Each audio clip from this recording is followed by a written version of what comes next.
Maslow's hierarchy of needs is a theory in psychology proposed by Abraham Maslow in 1943. Maslow's hierarchy is usually represented as a pyramid with 5 tiers.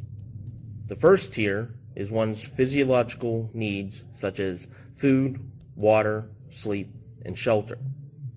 The second tier is one's safety needs.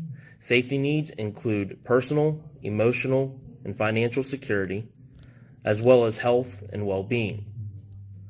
Once a person meets those needs, they can begin to climb the tiers to social belonging.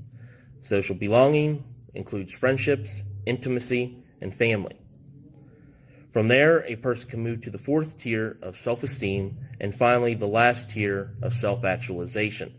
Self-actualization refers to one realizing who they are and all they are able to be.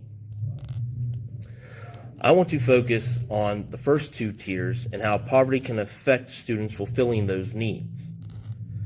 According to Carol Carter, children in poverty often come from less educated and involved parents, lack supervision, and don't have equal learning experiences to her affluent counterparts, and are more likely to drop out of high school or end up in jail. Most of this stems from the fact that less educated parents cannot obtain high-paying jobs. Parents resort to either working multiple minimum wage jobs, so they're not at home, which includes not giving supervision to their children, or they live off of government checks. Children living in poverty, in turn, are less likely to see the importance of school because they grow up in an environment where there is no emphasis on education. They are not provided resources that their otherwise wealthier counterparts have, and are either allowed to miss school or their parents are unaware that they are missing school because they are constantly at work. These students who are not made to go to school end up dropping out altogether or end up getting locked up because they are out roaming the streets unsupervised and getting into trouble. Some of the students who live in poverty but do go to school are only there because they are not having their physiological needs met at home. They do not have food or water, so they come to school just so they can eat. However, these students are not learning in the classroom because they are more worried about eating than they are about obtaining knowledge. Since these students are having their physiological needs not met at home, they cannot properly climb the tiers and reach self-actualization. They cannot see what they can accomplish and become, because they are always worried about survival rather than improving themselves. Another factor that is negatively affecting children in poverty is cited in Eric Jensen's book, Teaching with Poverty in Mind. He said that compared with their well-off peers, 2 to 4-year-olds from low-income families interact with aggressive peers 40% more often in their neighborhoods and 25% more often in child care services. And numerous studies document that caregivers' disciplinary strategies grow harsher as income decreases. This harsh and violent atmosphere causes children to feel unsafe and unwanted. These factors prevent them from fulfilling the safety needs they have. They become emotionally unstable, and when they cannot fulfill the second tier of Maslow's hierarchy, it prevents them from efficiently climbing the ladder to self-actualization, and they never reach their full potential. My field educator is Todd Poe. Todd has experience as a gen ed teacher teaching world history for 3 years and as an intervention specialist for 3 years.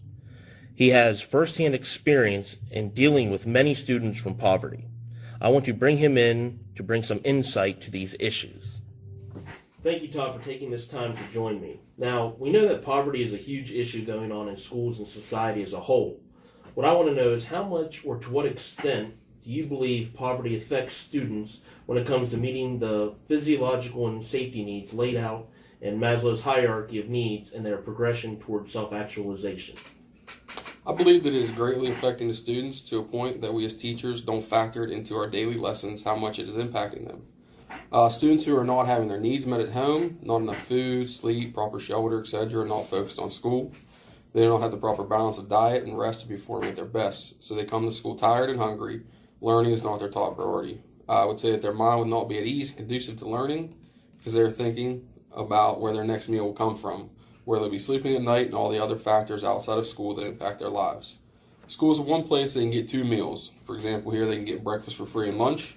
They are not viewing it as a place to learn, but a safe haven for a few hours of the day. Students in poverty oftentimes come from broken homes. They are not always living with both parents or even their parents at all, so this is impacting their lives. They do not feel loved at home. They may not feel like anybody cares about them. These are other factors that are bringing to school with them. School personnel might be the only true relationship or instance in their lives where they feel cared for. They come to school with all of this in their head. How likely are they to have high self-esteem, to feel like they can be a success and achieve in school with so much going on in their home lives? Poverty has an impact far beyond what we as teachers think about when a student walks into our classroom. We're focused on, do they have a paper, pencil, are they paying attention? Because for 40 minutes we're focused on the subject area of the day's lesson. Meanwhile, the student living in poverty is worried about all the other factors of their life, and the motivation, desire for school is not there, and who can blame them?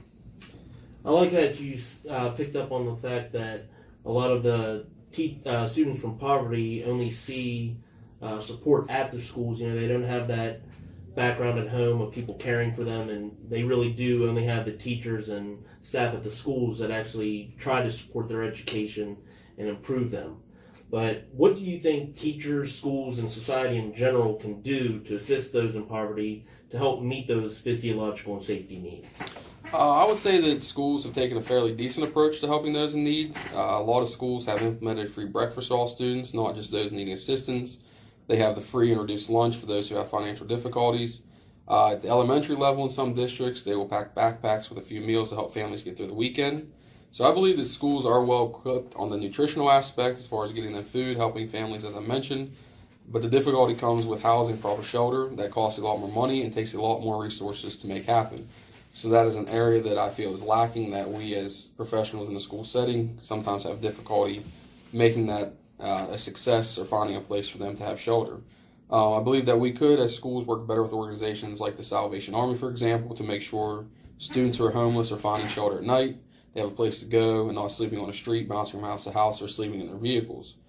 I think that the state has done a fairly good job of helping out individuals, but a lot of that help is limited to students with disabilities.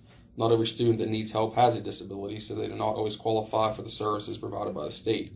A possible solution would be to expand services offered by the state to students and families without disabilities. As always, it comes down to funding, so where would the money come from is the big question. In 2016-2017, I know that's a few years ago, but that's the most recent data I found, $500 million was allocated to human services in the state, compared to $3.7 billion for corrections. The state has to make poverty an issue, has to allocate money to try and help before any real change can be accomplished. Small things can be done at local levels, through agencies and fundraising to some degrees, as you'll see throughout districts, the families being helped through a fundraiser if they're in hard times. But real change will only come from the state making a conscientious effort to help combat poverty. I agree. I think that poverty is an issue that can't just be solved by one entity, and it is going to be a team effort in order to solve this issue, because it's only getting worse as the years go on. Now, do you believe if we are able to help students overcome their position in poverty and provide those physiological and safety needs they require, can we close the achievement gap between the have and have-nots? I would say yes and no. In a perfect world, I'd like to think that if every student was having their needs met outside of school, they would be worry-free from outside distractions when they came to school. They would be focused, ready, and willing to learn, and that their state scores would back that up. It would show that, if they're getting proper nutrition, proper rest, have a proper place to stay, then they would be good to go. But on the other hand, I think that there's still the motivational factor in the one. Does a student want to learn? Does a student place a high value on school? Is the one area, and the most important area I feel when it comes to student learning. The student has to want to learn, has to want to put in time and effort, and has to want to be successful in school. We as teachers can do everything in our power. We can have perfect lessons, perfect delivery, and do everything by the book. But if the student doesn't want to hold up their end of the deal, it won't matter in the end. So basically what you're saying is that poverty does negatively affect students, and schools and teachers do have a responsibility to try and provide as much as we can for them, any resources that they may need in the classroom. But while we may be providing everything that we can, there's still that outside influence from home and where they're growing up that actually deters the students from getting a proper education because no matter what we do as teachers, there are limitations to what we can actually achieve just on our own.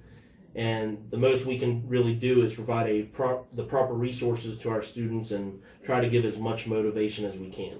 Absolutely. I think it's well said. I have 3 goals from this field-based activity. 1 is to provide a classroom environment that is unbiased and supportive of everyone. Creating an environment where students of poverty feel safe is essential to their learning. 2, to provide resources to every student, such as pencils, papers, folders, binders, and anything else they may need for school. Many students from poverty do not have access to these materials, and it adversely affects their education. Providing these resources will reduce the stress they have about obtaining these materials and assist them in their education. And 3, to provide a shoulder for these students to lean on. Many do not have much support outside of school and need someone who is there for them. Providing this will help them feel appreciated and give them more motivation to try harder in school and actually put an effort in.